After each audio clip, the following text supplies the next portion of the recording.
This is Renelle, and welcome to Quality Hang with Rod Brooks and friends. And here he is now, your host, my main man, Rod Brooks. Thank you very much, Renelle. I am Rod Brooks, and welcome to Quality Hang. And as always, I'm joined on this broadcasting adventure by my partner in crime, my co-host, my friend, and yours. He is the rapidly healing Marcus Osborne. You like Wolverine, dog. It's just, tearing your calf. Next thing you know, you out of the boot. Next thing you know, you're going to be back on the court freaking fools and giving them triple doubles. Yeah, clearly that part is not going to happen ever again in this lifetime. But I did get news from the doctor today that I can partially be out of that damn boots. That's good. Nice. So I can walk around the house without the boot, but I still got to wear it if I'm going to do anything that's even moderately close to being a lot of walking. Well, hey, listen, man. About 3 more weeks. One step at a time. Yeah. One step at a time, or one half step at a time. Yeah, exactly, right?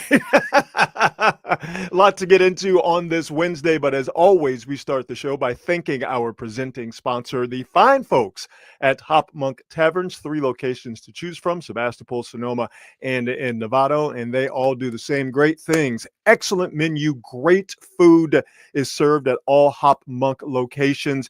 Also at Hop Monk, the craft beer selection is absolutely out of this world. Whatever your heart desires beer-wise, you could get it satisfied at Hop Monk Taverns, and you can also get your live music Jones satisfied at all 3 Hop Monk venues because they specialize in bringing live music to the people, whether it's touring acts from around the country or, to me, the best part about Hop Monk is that it's a place for local musicians and comics and artists to show and be seen. So make sure you check out what they have coming up live music-wise at Hop Monk Taverns, all 3 of them at hopmonk.com. Follow them on all the socials, but more than anything else, drop by. If you haven't been there for a while, go back and see them. If you haven't been to Hop Monk, you've heard about it, you've been thinking about it, you drove by one, stop and go. And by the way, it's a great place for families. It's a great place for kids, too. Don't let the tavern moniker fool you. Hop Monk Taverns, we thank them for being the presenting sponsor of Quality Hang with Rod Brooks and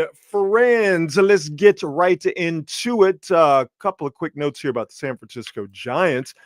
They lost today, an afternoon game over at Oracle, lost 13-0 to the Philadelphia Phillies. They did win. That's what happened, Brian. Of 3. Yeah, it's just with the way the Giants won last night on a walk-off home run, walk-off inside the park home run, walk-off inside the park home run by Patrick Bailey, catcher. Now, if baseball isn't your thing, here's why that shouldn't happen. First off, it was a walk-off inside the park home run. Oh, my God. By the catcher. Catchers aren't supposed to do that, but that's the kind of stuff you get at Oracle Park with that weird wall and the weird dimensions out there in right center field. So with the Giants winning in just completely and totally spectacular and improbable fashion last night to turn around today, I would say a letdown was expected. 13-0, and Mike Yastrzemski eventually finishing out the game for the Giants. That's a little bit much, but that's just the beauty of baseball, if you will, over the course of 162 games. So the Giants did win 2 of 3 from the Phillies. By the way, the Phillies are in first place in the National League East. So that is nothing to sneeze at for the Giants to take 2 out of 3 from one of the best teams in the National League. Justin Verlander pitched today. He is still winless for the Giants. He is 0-7 on the season. But today you can't blame it on him. 6 innings, 2 earned runs only out of the 13 scored by the Phillies. 7 strikeouts, no walks. Marcus, again, the Giants were due for a letdown, especially after the way they won the game last night. And it was a letdown by pretty much everyone with the exception of Justin Verlander. The defense didn't do him any favors, and obviously there was no offense for the Giants, who continue to struggle against left-handed starters. That's a spank job right there, baby. Yeah. Although you got to be happy with the performance of Verlander.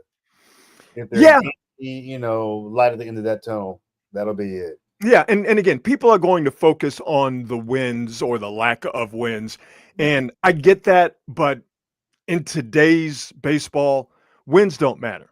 The most important stat is WHIP. walks, innings, walks and hits over how many innings you have pitched. Innings are the most important things. How many times are they running you out there? And for Justin Verlander, listen, his go around with the Giants has left a lot to be desired. And his previous start before today was a bad start. Probably the worst, not probably, it was the worst start for Justin Verlander over the season. But today, again, you can't blame him for what happened today. And I think if anything, you give Justin Verlander a lot of credit. Listen, he's 40 years old. His best days are behind him, but he didn't follow up the worst performance for him, worst start for him this season. He didn't follow that up with another bad performance or just a mediocre performance. Let me tell you something.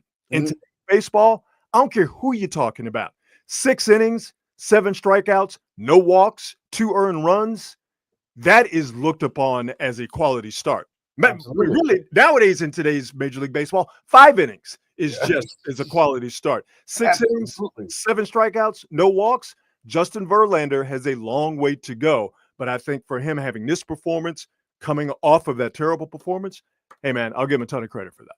You got to give him a ton of credit. I mean, you have to expect that Verlander at some point was going to turn this thing around. I am a fan of Verlander. I like his game. I like his temperament. I always have. He's the kind of dude who you want at the top of your rotation. Hopefully he'll turn it around. But he's a Hall of Famer, so you figure he will get it. And listen, what they need from Justin Verlander is really what they're getting.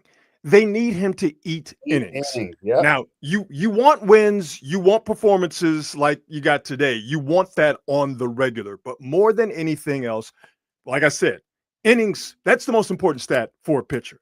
How many innings are you throwing? How many hits you giving up over the course of those innings? How many walks you giving up over the course of those innings? That's how you end up with the whip stat. But if you keep getting put out there, that means that you are a pitcher of substance, if you will. So Verlander is doing his job. He's eating innings. He could be better, but he's eating those innings. And it's just really, you need a starter like Verlander and also Hayden Birdsong too, the opposite end of the spectrum, a young guy in the rotation.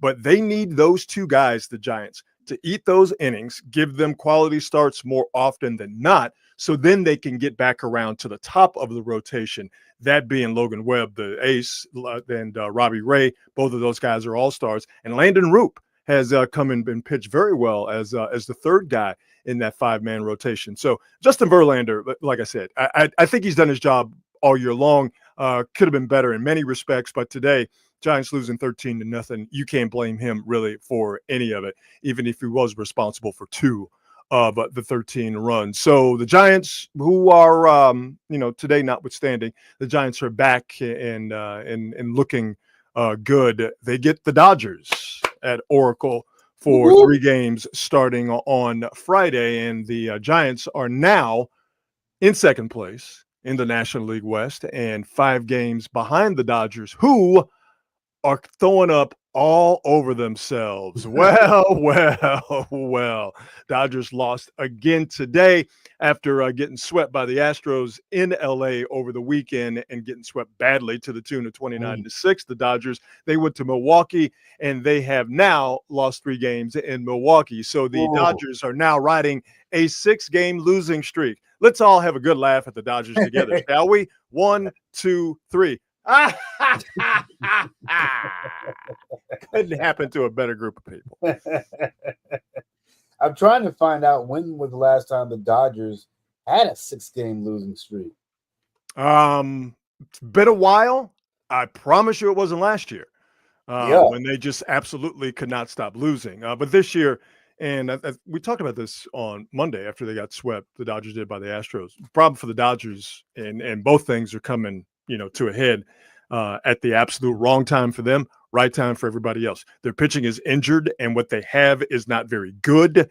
And their offense, which has had to carry a lot of the load for the Dodgers this year in June and now in July, has completely and totally faltered. So they are leaking oil right now. Still a long way to go. And the Dodgers are still, as much as I and we all dislike them, the Dodgers are the defending world champions, and there's a lot of firepower on that team.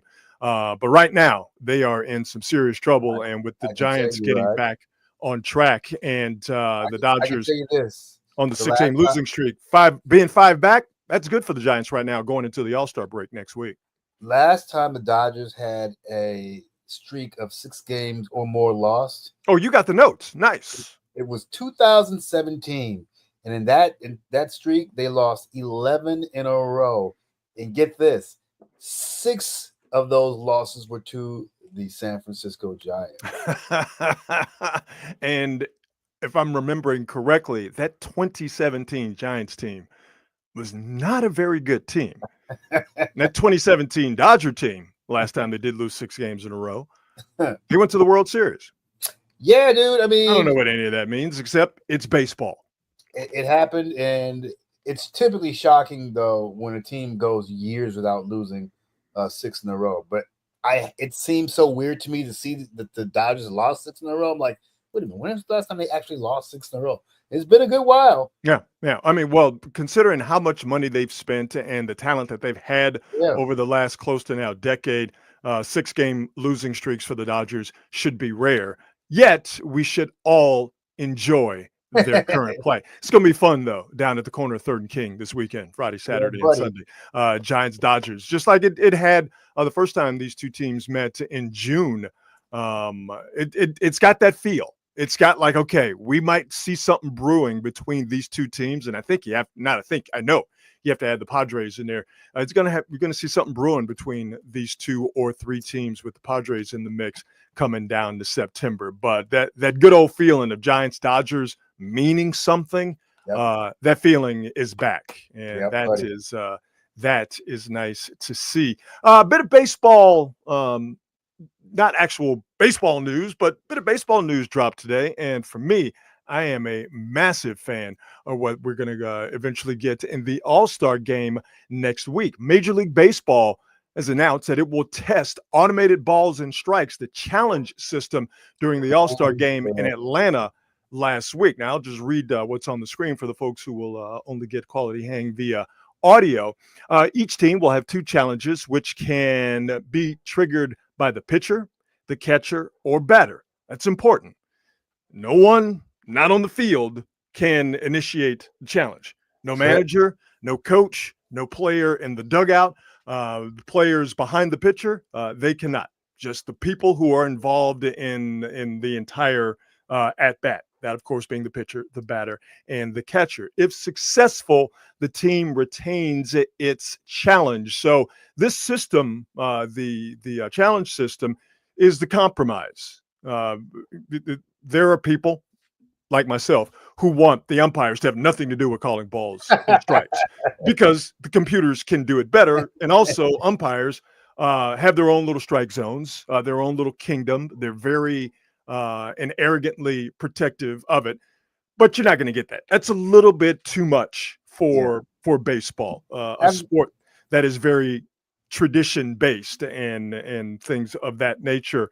The other side is to not have it at all. So the compromise that's been found is to have a challenge system, and this has been used in the minor leagues over the past few years. The challenge system was tested in spring training this year in both the Grapefruit League in Florida and the Cactus League in Arizona. And it's been working in the minors, and no one said, Marcus, a peep about it. This is the soft rollout of the challenge system in the majors. We're going to get the challenge system next year. And I think just like the pitch clock, Major League Baseball is going to be much, much better for it. Yeah, I mean, this is one of those things that's been a long time coming. I mean, I don't it's weird that we just kind of ultimately accept things that in hindsight, when you actually analyze it, make no goddamn sense. Like the concept of this is the strike zone, period. But every umpire has their own strike zone. It's idiotic. Yeah. Like, it's insane. And the right? The rationalization of, well, that's just the way it's been, so it should stay that way. Yeah. Well, there was a lot of things that were tradition in baseball that just didn't make any sense. And the main point is this: use technology, and I'm like this across the board in all sports. Use technology to get the calls right. Yep. Okay.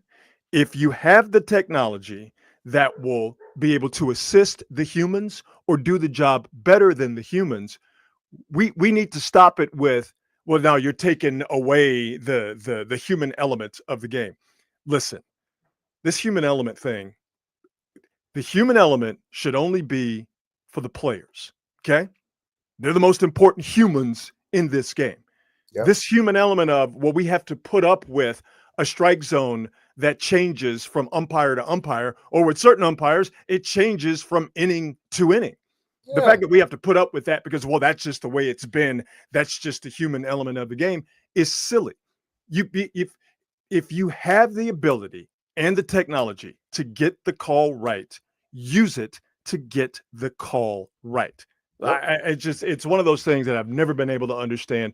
But Rob Manfred, as loathsome as he is, this in the pitch clock, he got the pitch clock right, and they're going to get it right with this automatic ball and strike challenge system. This is going to be much, much better for the game.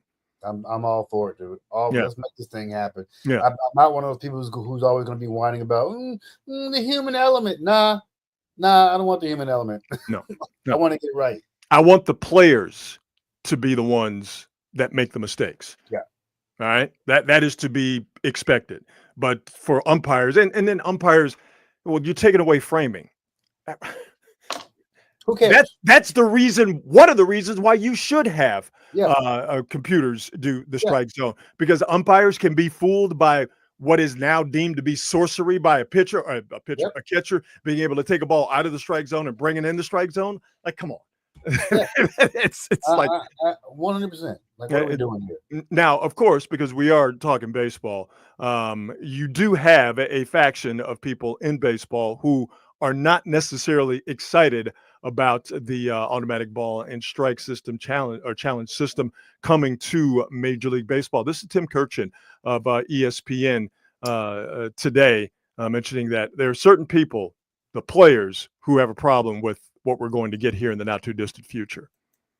Don't want the responsibility and the accountability of being in charge of a challenge on a ball or a strike, because they worry, do I know the strike zone well enough in order to be in charge of a challenge? And what if I challenge in the second inning and we lose a challenge? I had a major league manager tell me this year that in spring training, he thought the overriding point was that most players realized the umpires are better than they think. Meaning a hitter goes, there's no way that's a strike. And then they run the replay and it is a strike. That's my feeling, that a lot of the players look at it and not sure they're confident enough in their understanding of the strike zone to therefore be in charge of a challenge system. They want somebody else to do it for them, but the manager can't do that, and the manager shouldn't have to do that. That's fair. Well, that's fair. Yeah, but see, to me, that's a cop-out.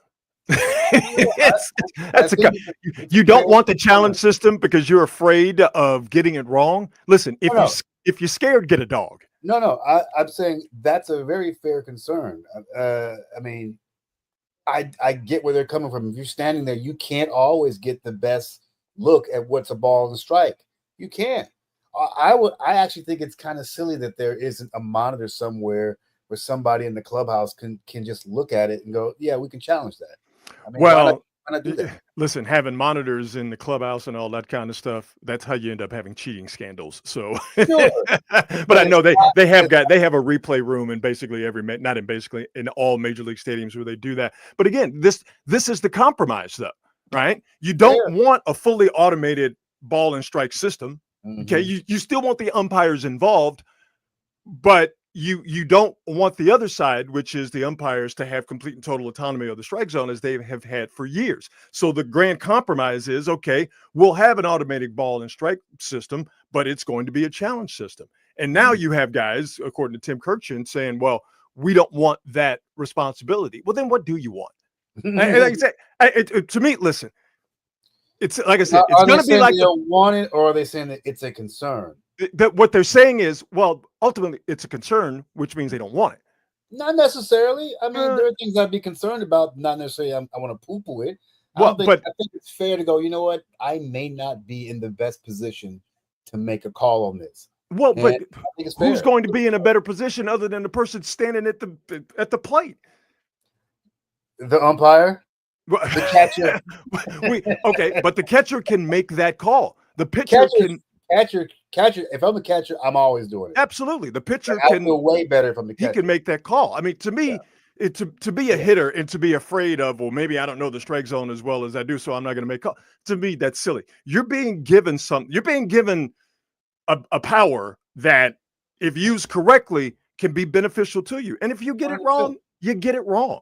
Right? I think to be afraid to use it or to not want it because you are afraid you're going to get it wrong. I didn't read it that way. I didn't read it as him saying that players don't want it. I read him as saying that's exactly what he said. Concerned. Did he say that they didn't want it? There are guys who would rather not do it because they don't want to make the wrong call, which I find that to be ludicrous. Yeah, I think that if there are guys that don't want to do it, I don't think that's the same as saying nobody wants it. All the players are afraid. I feel like every time you do something with technology, there's always going to be somebody who has a thing where they're concerned about. And 9 times out of 10, I won't say those aren't valid concerns because that would be unfair for me to say. Well, here's what I say. And you use it. If you're not a pussy about it, make the call. What's going to happen? It's going to be the same thing like the pitch clock. Remember the pitch clock. Oh my God, it's not enough time. Pitchers' arms are going to explode. It's going to ruin the game. It's going to be terrible. We're going to have fans counting down 5, 4, 3, 2, 1. The entire fabric of baseball is going to change. When's the last time you heard anything about the pitch clock? Well, here's the thing. I would love to hear fans counting down. Oh, I would too. But my point is, all of those overblown fears about how baseball was going to change because now there's a clock involved.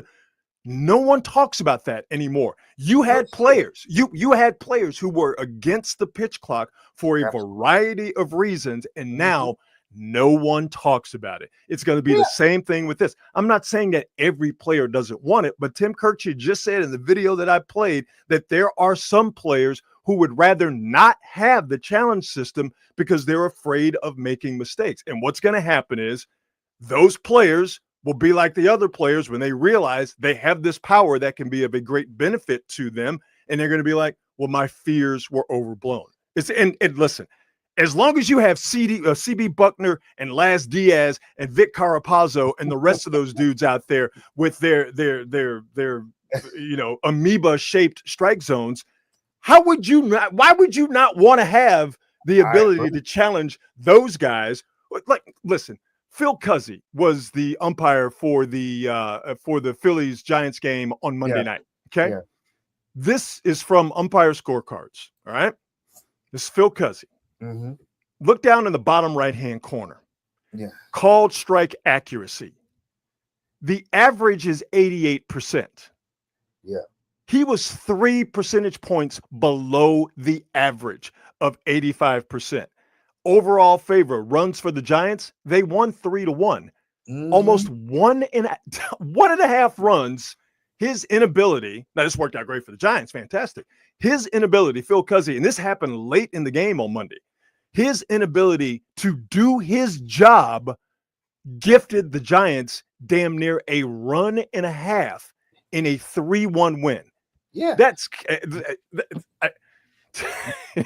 you see this stuff constantly. I mean, it's as old as the game. Umpires, they get tired. They want to get out of here. Suddenly that strike zone is a little bit wider because we've been here for it happens all the time. I guess my perspective is that entire story, I think it's much ado about nothing. I don't think ultimately when you add something new to any sport, any game, when you introduce especially something baseball, new, right? There's always going to be people who find a reason to be concerned or worried about it, and that's fine because there's always people who are going to feel that way. I'm like, yeah, this is predictable. Of course, there are going to be people who have reasons to not like it. It's crazy though to be afraid that you're going to make the wrong decision, so you don't want it. I'm never going to be able to understand that mindset. Yeah. You've worked your entire life to become a Major League Baseball player, something very difficult to do, and now you're given the opportunity to challenge an umpire's possibly wrong call, and you're afraid to do it because you don't want to cost them a challenge. That's ridiculous. I would love to be able to call my own like in strikeout. We just call our own balls and strikes. Call my own balls and strikes. If you go keep guys like Phil Cuzzy employed and behind the plate, then I need every available resource to help me out, because that guy and the others I mentioned, Buckner and Laz Diaz and Carapazzo, those are the names that just pop into my head because they are some of the worst offenders back there behind the bag. I want everything in my power to help me with those guys behind the plate in their ever evolving and ever changing strike zones. Moving on, Angel Reese made some news today. Real good day for Angel Reese of the Chicago Sky. Angel Reese was today named cover athlete for the WNBA edition of 2K6. It's a video game for those of you who are not gamers. And also Angel Reese. Oh yeah. Also Angel Reese today. I have to find the note here. Give me 1 second. She also had a shoe drop today. I got to get the image here. Give me 1 second if you don't mind. Angel Reese had her signature shoe drop today. And as you can tell, Marcus, there are people who are big mad about Angel Reese being this cover athlete for the video game, and also getting that Reebok shoe, because as we know, people have no idea how to talk about WNBA athletes. They have no idea how to have a rational discussion about Angel Reese or Caitlin Clark or any of the other athletes, but especially Angel Reese. This news today has sent folks in the video game world in particular, sent them into a tizzy. Angel making them big mad. Dude, where is Caitlin Collins? Oh my God. Listen, I am a fan of Caitlin Collins. I'm a supporter of Caitlin Collins. Caitlin Clark. I'm Caitlin Clark, and yet these folks steady try to make me talk bad about her. I like Caitlin Clark. Caitlin Clark is great, but she is not the be all end all. And to see people getting angry about where she was ranked by the players in the All-Star game, but I'm like, have y'all even paid attention to how she's played this year? No, and that's the thing. It drives me crazy. And listen, I don't watch the WNBA. I just don't. It's just not my thing. All right. Sure. But people don't watch the league, yet they feel entitled to actually talk about what's going on in the league, which means you don't care anything about basketball. You're only caring about the celebrity aspect of it. You're only caring about the stan culture, if you will, the fandom aspect of it. If you can't have a discussion about these women playing basketball, then you should probably not have a discussion about these women. Seems pretty simple to me. Yeah, I mean, WNBA is getting what the NBA has. People who talk a bunch of shit and have no idea about what they are speaking. Angel Reese has had a far better year than Caitlin Clark. It's not even close. Wow. It's not even close. And listen, Angel Reese, good day off the court with, her signature shoe dropping, becoming the fourth WNBA player and active WNBA player and second woman ever to have a Reebok signature sneaker. And also, again, being a cover athlete for NBA 2K26. Big day for Angel Reese off the court. Also, another big day, really a typical Angel Reese day on the court. She had another double-double tonight. Angel Reese did. That's 7 in a row. It's the longest active streak in the WNBA.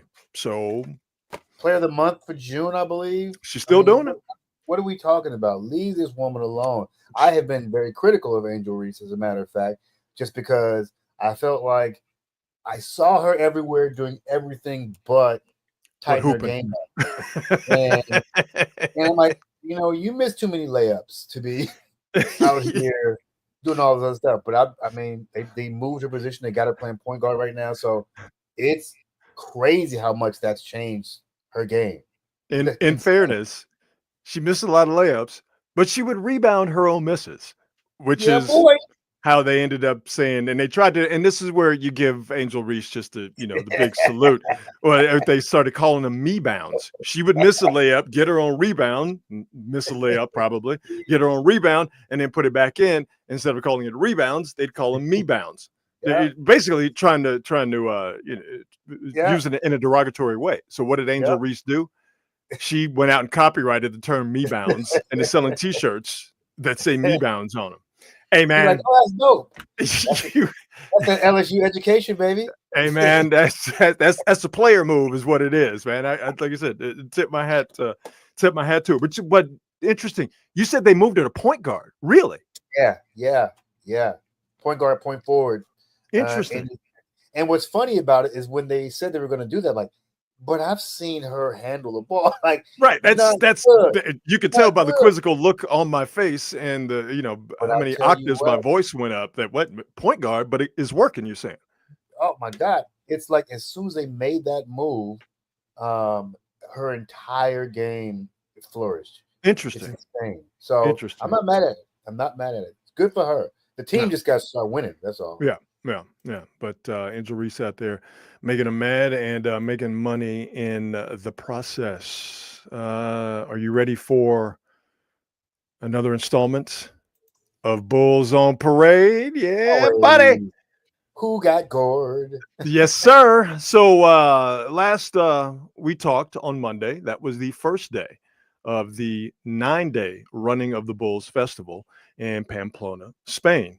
We actively root for the Bulls in this fight between Bulls and humans as the festival goes on. So on Monday, nothing much happened. You had some injuries, no gorings. You knew the Bulls were eventually going to pick it up. So day 2 on Tuesday, day 3 today. Let's start. Let's go in chronological order. Let's go to day 2. And the Bulls markers on day 2, particularly one Bull on day 2, got mad active. Now we're going to start in the middle of the day 2 run. And I want to point out this guy right here, this Bull right here. And I don't know if you could tell here, but he's got a number on him.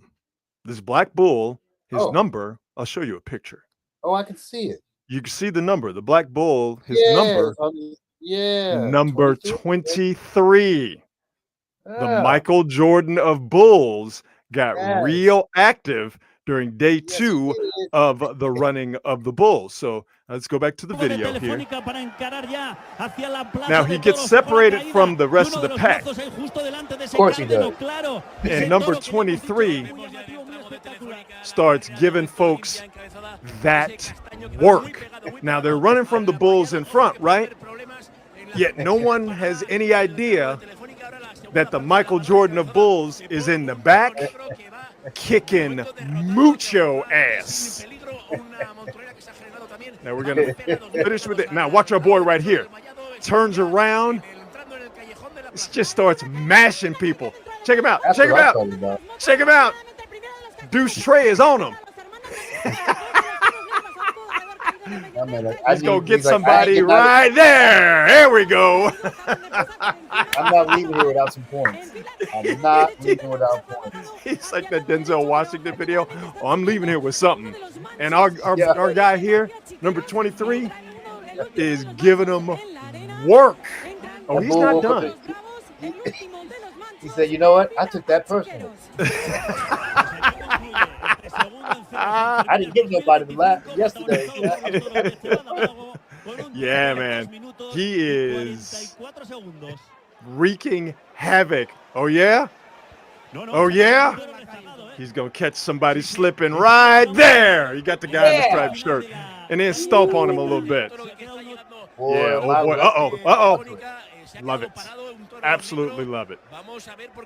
Oh, it keeps going. And we're going to show you the whole thing. Like he just goes, he grabs somebody over there in the corner. It's like a hockey player just mushing somebody into the boards. This is great. The worst part about it is there's always going to be somebody getting one of these anal shots from the bull's horn. Oh, not live it down. My man caught a body. Well, not really caught a body, but he caught a body, as you can see. I love when he turns around and he starts heading in the opposite direction.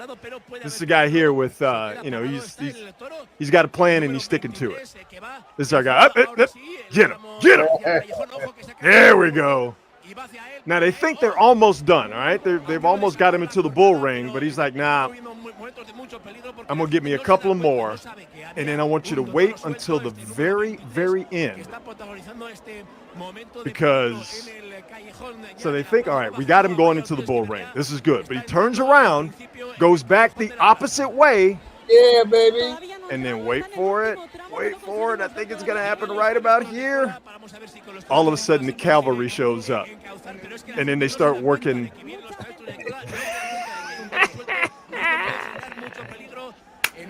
Wait a minute. Where is it? It's coming right about there. There we go.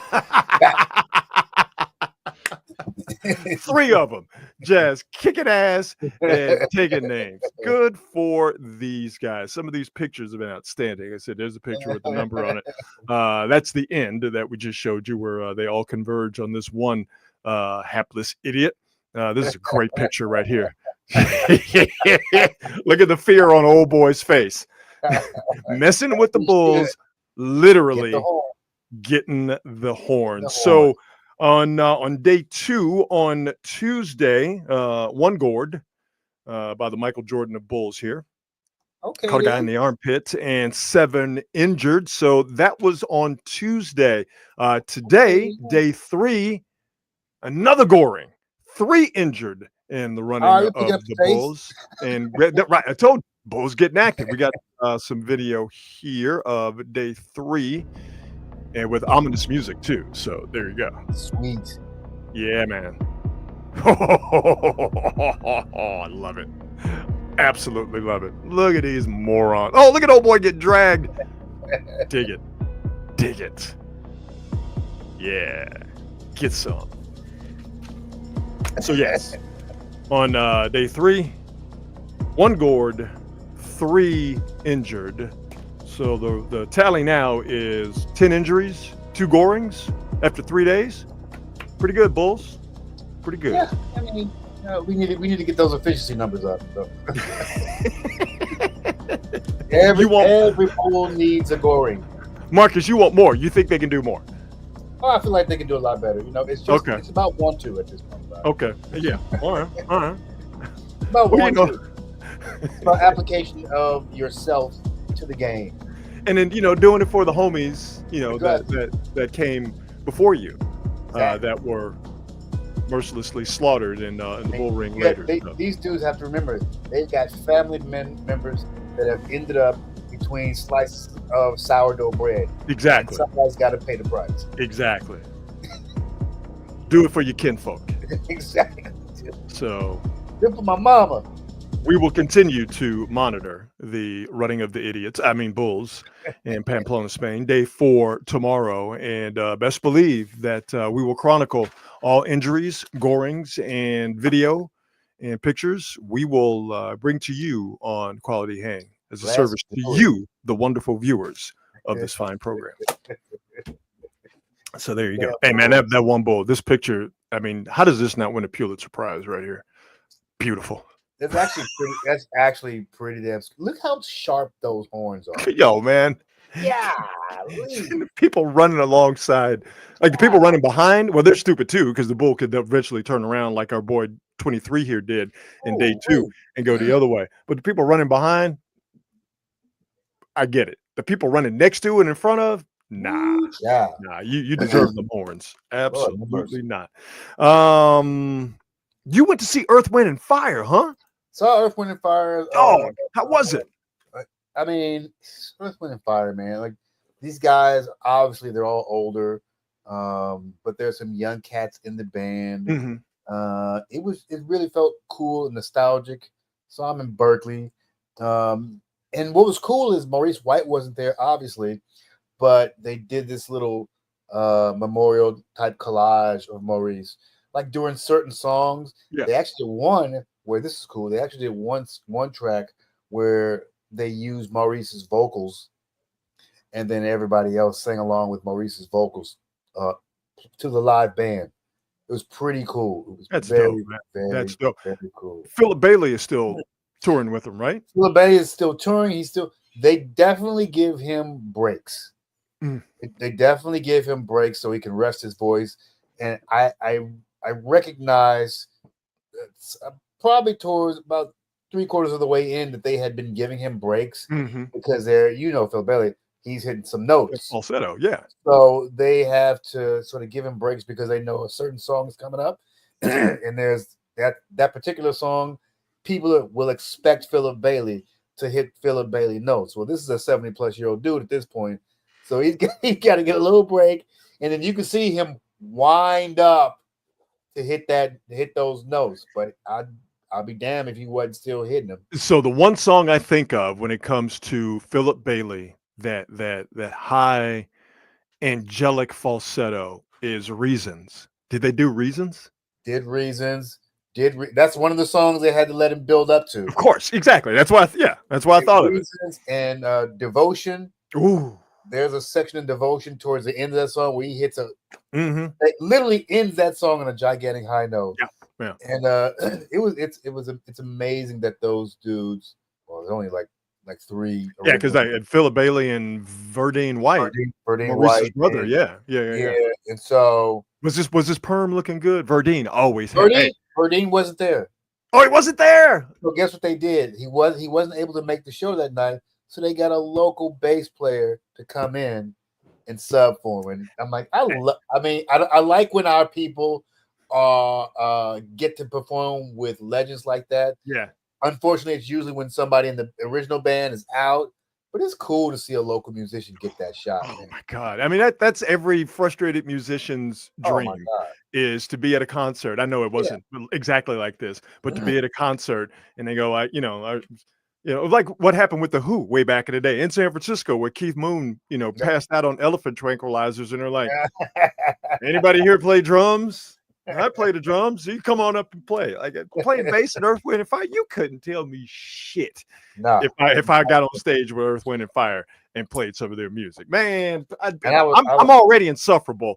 I'd be even more insufferable. I play with Earth, Wind and Fire. Don't talk to me. You can't tell me nothing. Nothing. And then Philip Bailey looked at me and smiled. You can't tell me nothing. And I'm like, damn, the only real drawback was there were still like 3 or 4 songs that they weren't able to get to. Because they went on for a good hour and a half, almost 2 hours. That's dope, man. They were the only act. No opener, no nothing. It was just them. That's all you need. That's all. Give me all the Earth, Wind, and Fire you got. I don't need opening acts. I don't need any other stuff. That is cool. More miscellany here. Some NBA news. Devin Booker got a 2-year extension from the Phoenix Suns worth $145 million. 2 years, is it? 2-year extension, so it kicks in 2027, I believe, maybe 2028. Wow. But he got a 2-year extension worth $145 million, and they clearly had to do that because, well, have you seen the Phoenix Suns lately? They were bad with Kevin Durant. Now they don't have Kevin Durant, so give Devin Booker all the money to keep him happy for now. So Booker gets a 2-year extension worth $145 million. Chet Holmgren, NBA champion. I know. Got a 5-year rookie max extension worth $239 million. Wow. Could be worth up to $250 million. Quick note, the NBA salary cap in 2015, 2016, okay? Not that long ago, 10 years ago, the salary cap for individual teams was $70 million.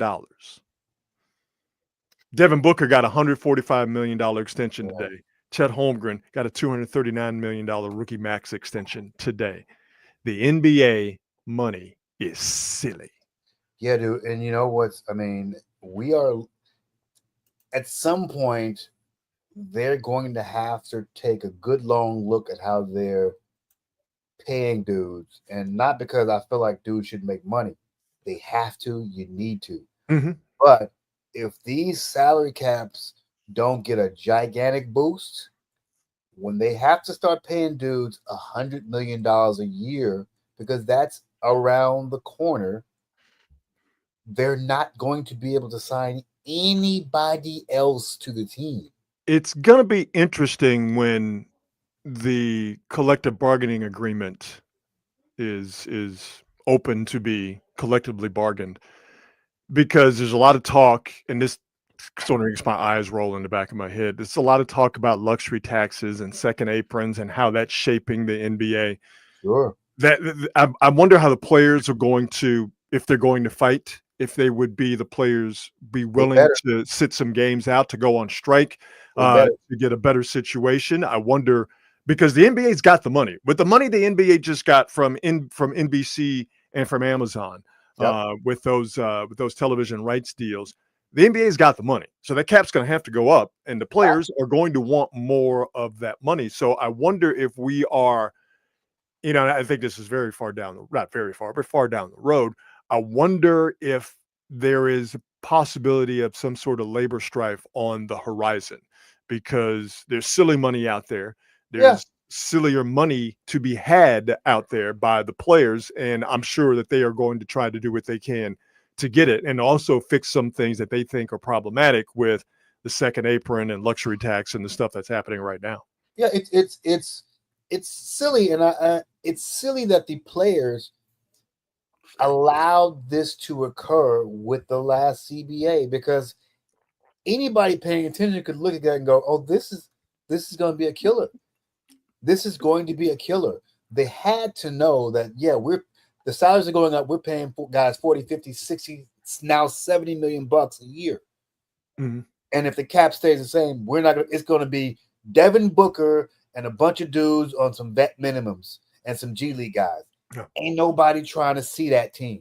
Yeah. So, well, and so what some guys feared would happen is that you would have almost, and listen, they're making good money. All right. Of course they are. But you do have sort of a have and have not situation. And this is what the Major League Baseball Players Association fights, because they don't want a salary cap, because they know that that's eventually going to happen, is that you will have haves and have nots. Even though baseball needs a salary cap, baseball should have a salary cap. The Players Association says, we don't want to have happen what happens in the NBA, where you have a few guys making a ton of money and then other guys still making good money, still making millions, but they're not making, millions with a bunch of zeros. All right. You're making tens of millions, and you have a handful of guys making hundreds of millions. So I would think that that's going to change whenever the CBA is up. But I can tell you, and I know this from firsthand experience with guys, players don't pay attention to that shit. They don't. When there's labor negotiations going on, all they want to know is, are we going to go on strike? I don't want to go on strike. What do we have to do so we don't go on strike and I don't lose any money? So they're not paying attention to, because there were a lot of guys who were being canaries in the coal mine. Draymond Green being one of them. That this CBA that CJ McCollum had a hand in. This CBA was going to be detrimental, for lack of a better way of putting it. It was going to be detrimental down the road, and he and those other guys were right. But the rank and file players, they weren't trying to hear that shit. I'm just trying to keep making that money I'm making right now. I don't want to go on strike. So whatever we got to do to make this problem or potential problem go away, let's make it go away. Sign the CBA.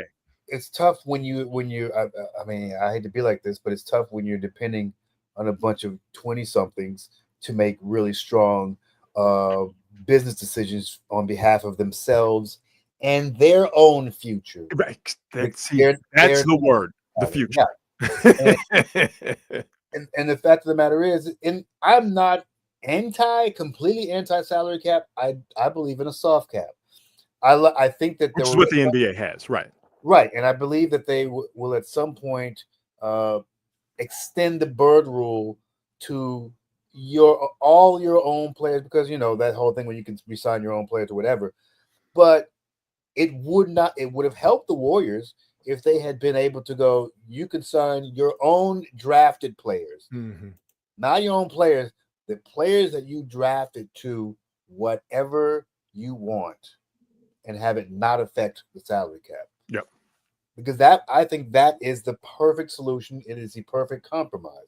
That way you can keep these teams together. They could have kept Clay. They could have kept Dre and Steph and Kevon Looney if they wanted to. No, you're 100% correct. 100% correct. This might be of interest to me and maybe 3 other people who are currently watching Quality Hang. Red Bull, Formula One, over the last 10 to 15 years, most dominant team in Formula One. They've won, Max Verstappen and other Red Bull drivers have won 8 world driving championship titles, and Red Bull has won several constructor titles. Red Bull fired, if you don't know Formula One, he was the team chief, basically the head coach of Red Bull, Christian Horner. He was fired today after 20 years as being the head guy at Red Bull. They haven't said, but 2 things. Red Bull has not been good this year at all. And Max Verstappen, their driver, who's won, I believe, 3, maybe 4 world championships, drivers titles. He has not been happy with the car this year, and they are fearful, Red Bull, of losing him to Mercedes. More than likely. I doubt seriously he'd go to Ferrari, because Ferrari's terrible. See, look at me getting all nerdy about it. Anyway, so the cars have been terrible. Red Bull has not been good this year. They have not been dominant. And a lot of people are saying, and I do believe there's a lot of truth to this, this is to keep Max Verstappen happy and hopefully keep him around. Also, he did have a sexual harassment suit last year, and a lot of stuff came out. Exactly. So what happened? 2 things, and this is sports and this is life. Don't give him a reason to fire you. And he gave him 2 reasons. That's fact. Okay. Car is slow. Red Bull is not as dominant as they were as recently as last year. And you sexually harassing fellow employees, underlings on that Red Bull team. So they were probably they were going to fire him. But if they would have done well, if the Red Bull were doing well, if they were just their normal selves, they would have kept Christian Horner.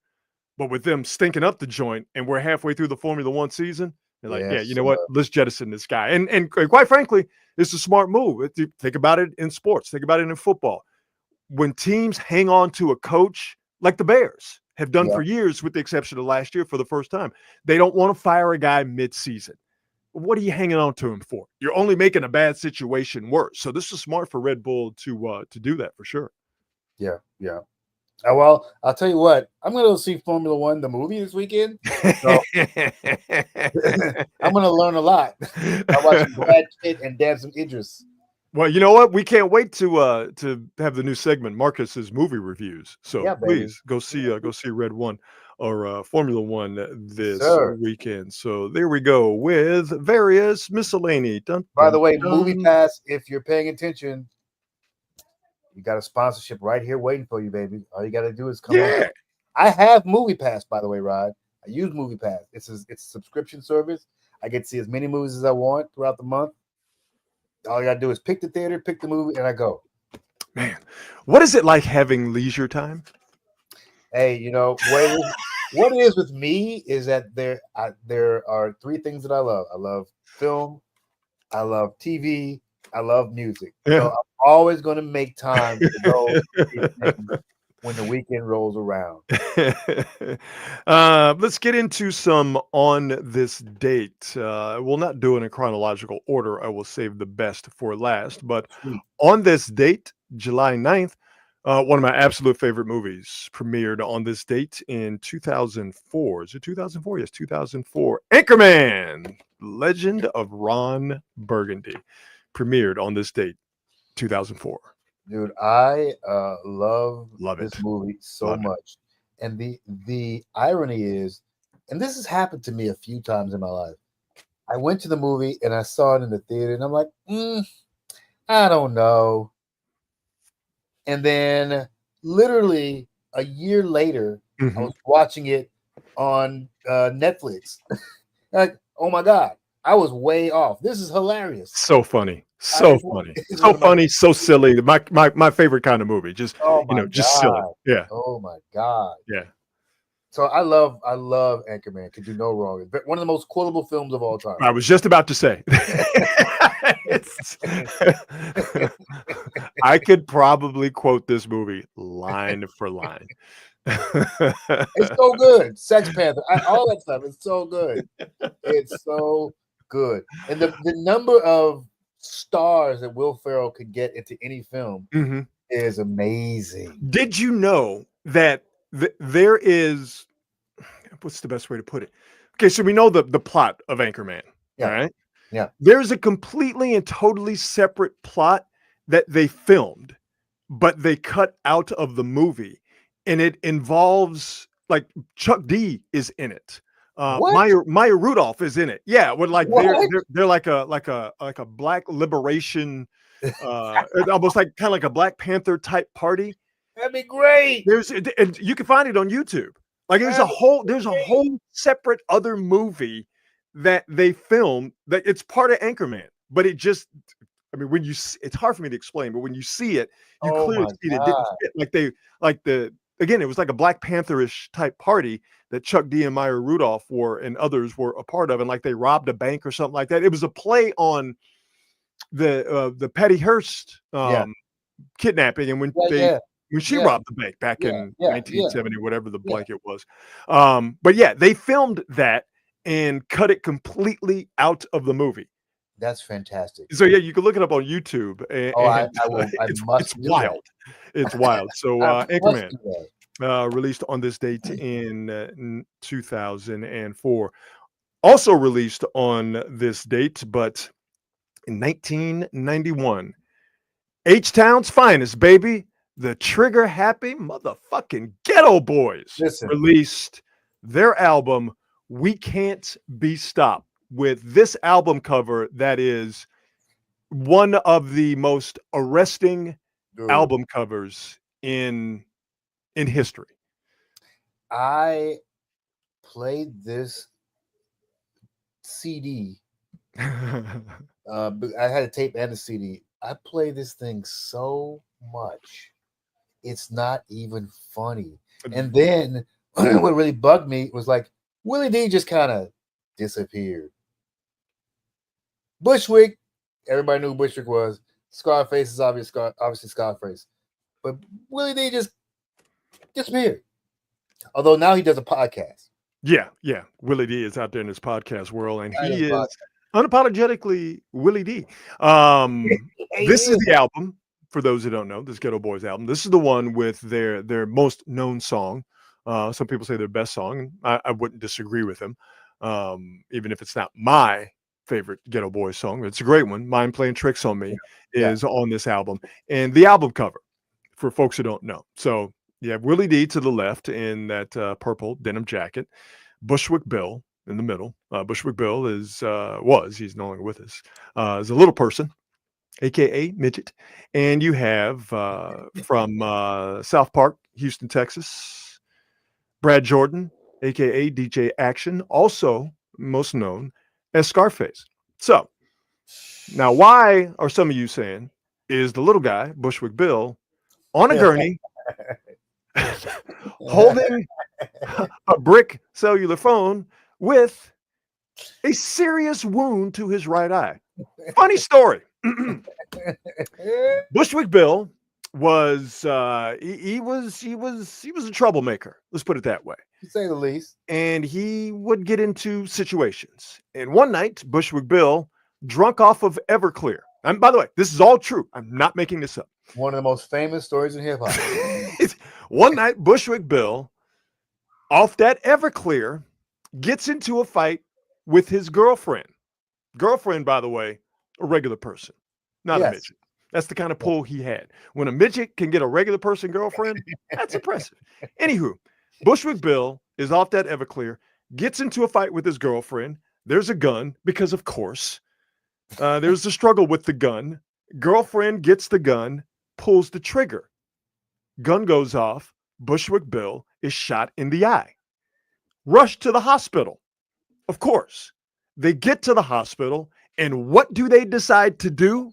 They decide to take this picture for the upcoming album, We Can't Be Stopped. So that's how you get this picture of Willie D, Bushwick Bill, and Scarface, and Bushwick Bill on the gurney with a wound to his eye and a brick cellular phone. That's how you get this photo. How you get this cover of the album, We Can't Be Stopped, by Houston's Finest, the Ghetto Boys, which was released on this date, July 9th, 1991. I was telling my boy, like, you know what? This album cover is the precursor to everything we see now. Mm-hmm. Mm-hmm. It's essentially, this is what happens now. Yeah. Somebody's getting the shit beat out of them. Nobody helps. Everybody takes out the camera phone to get pictures. Right. This is the precursor to all of that. If you look closely and you study human faces and their expressions, you can see that Willie D, who is being, again, Willie D, doesn't give a fuck. He's loving all this. But if you look at Scarface on the right, you can tell by his face, he's not happy. Scarface didn't want to do it. Willie and Bushwick wanted to do it. And Scarface later said that he's not happy that they did that. And Bushwick Bill even said before he passed away, however many years ago it was, that he regretted taking the picture and having this be the album cover. Willie D, to this day, being, of course, Willie D, is mighty okay with this album cover. But it happened, and it's a great snapshot in hip-hop history that that this was the album cover for the Ghetto Boys, easily their most popular and most known album. Oh yeah, it's the biggest one. Be Stopped. The first time I heard of the Ghetto Boys, it was, I don't know if you remember, it was literally self-titled, the Ghetto Boys. It had like mug shots on the cover. Right here.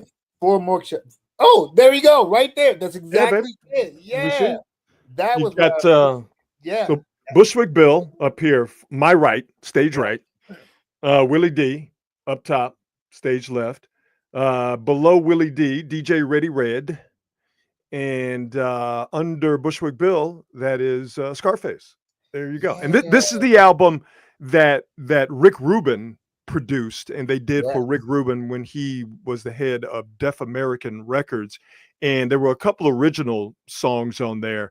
One of them being City Under Siege, my favorite Ghetto Boys song.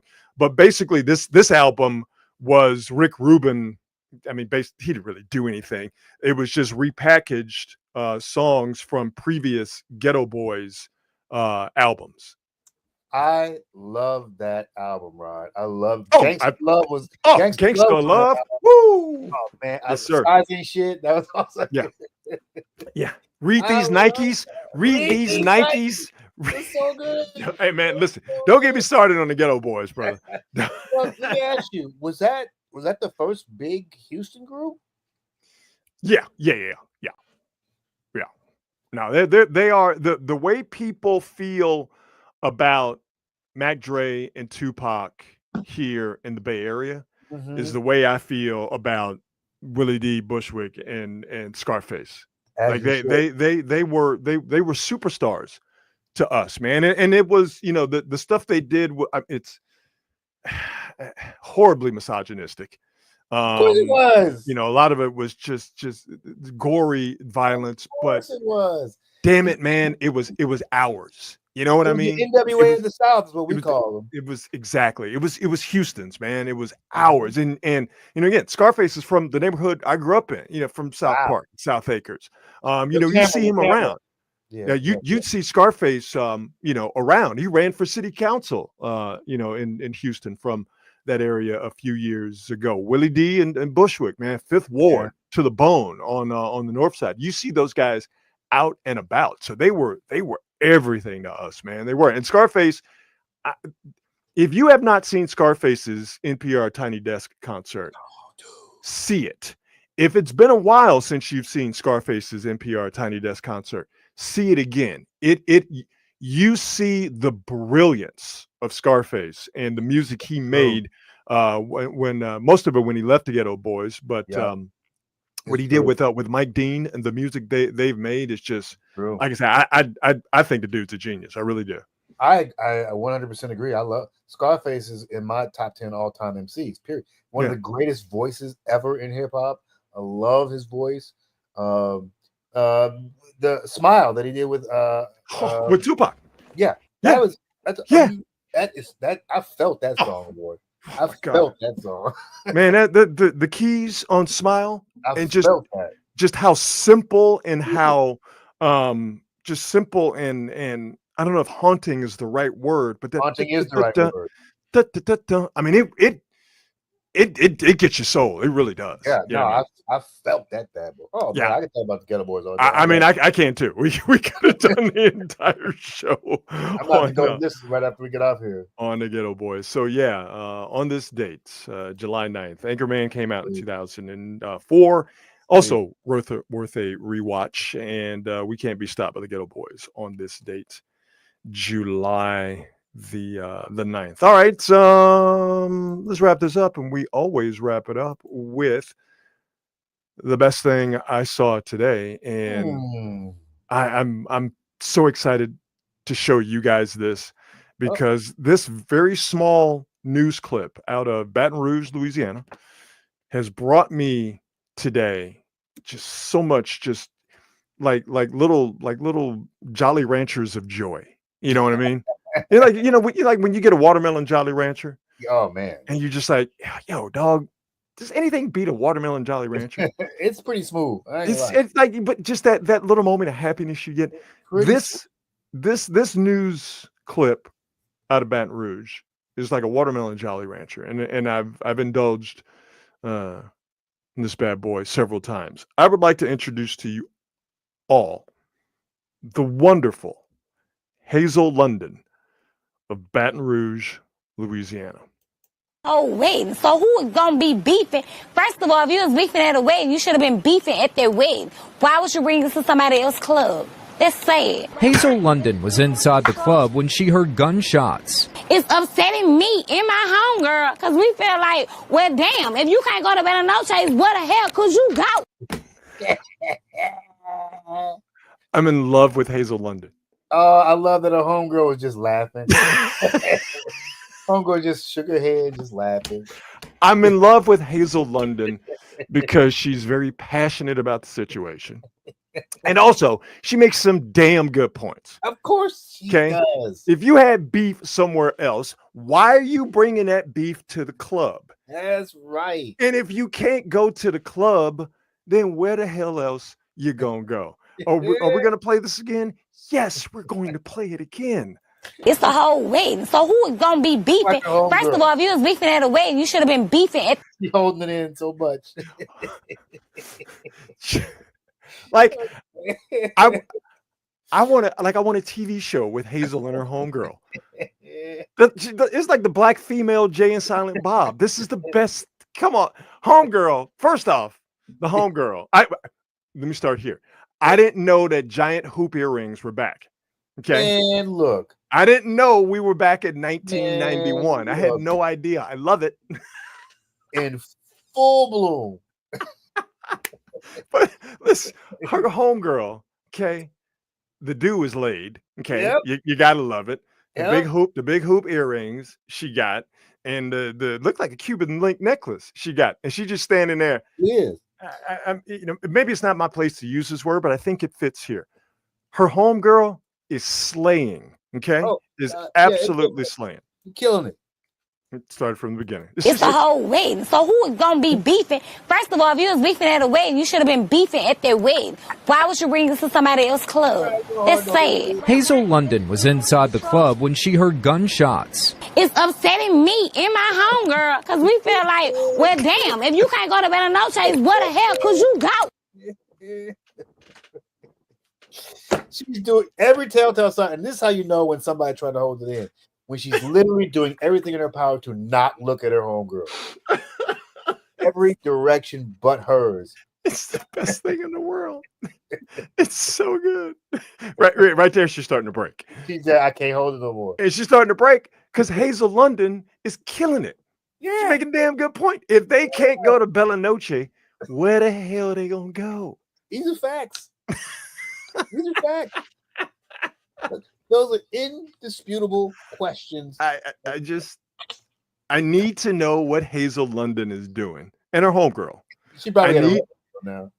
She probably got a record deal. Great. I need to know what she's doing at all times. Okay, Hazel London, if you're out there, you need to do a podcast. You need to do a live stream. You need to do something. I know I'm not the only one that is captivated by your common sense and your passion. You know, I need to know what you are doing at all times. We all have a Hazel in our lives. And if you don't have one, get one. We all have that friend who you know you're going to kick it with, and no matter what, they're going to say something, and it's going to make you laugh. They're not even trying to be funny. But you know they're around because it's just so good to have them around because they're so entertaining. Say shit that make you laugh, and they're not even trying to be funny. Hazel ain't doing nothing but spitting. Being herself. The ballistics. It's a whole wedding. So who is going to be beefing? First of all, if you was beefing at a wedding, you should have been beefing at their wedding. By the way, WBRZ knows entertainment value. Absolutely. Oh, yeah. Without a doubt. Without a doubt. And Hazel London, she has been waiting for her cameo. She's been waiting for her close-up her entire life. And she got it, courtesy of Baton Rouge ABC affiliate WBRZ. That was heavy on her heart. That wasn't the first time she'd been thinking about that, Rod. No, absolutely not. I mean, she'd been saying that to anybody. I was locked and loaded and ready to go. As soon as somebody gave her the opportunity, she'd been thinking about that for a long time. But those other people that she said that to were not Baton Rouge, Louisiana, ABC affiliate WBRZ. So, goddamn it, when that light came on, Hazel London was ready to drop that. Why would you bring this to somebody else's club? That's sad. Hazel London was inside the club when she heard gunshots. It's upsetting me and my homegirl because we feel like, well, damn, if you can't go to Bella Noche's, what the hell could you go? And my homegirl. It's so good. Oh my God, I love it. So, I'm ecstatic that I was able to share that with you. Hazel London is the best thing I saw today. Hazel makes me think of something that I've always said about our friends, and I always feel like there's somebody in our lives, each and every one of us. There's somebody in our lives where, if somebody came to us and said, "Hey, your friend so and so is a serial killer," you'd be like, "Yeah, that checks. Sure, yeah, I believe that." Yep. We all have that person. We all have a Hazel. Yeah, and like I said, if you don't have one, get one. Or you know what? More to the point, be a Hazel for somebody. Oh, that's the thing. That's what we should all aspire to, right? Better. Is to be your homegirl or your homeboy's Hazel. Be that one person that's always speaking that truth. Even better. Exactly.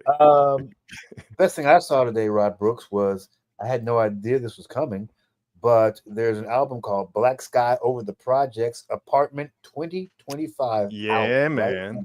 Public Enemy, baby. By the legendary Public Enemy. Came out last month. I don't know how I missed it, but your boy is going to be playing it over the next few days because I need to hear what's going on.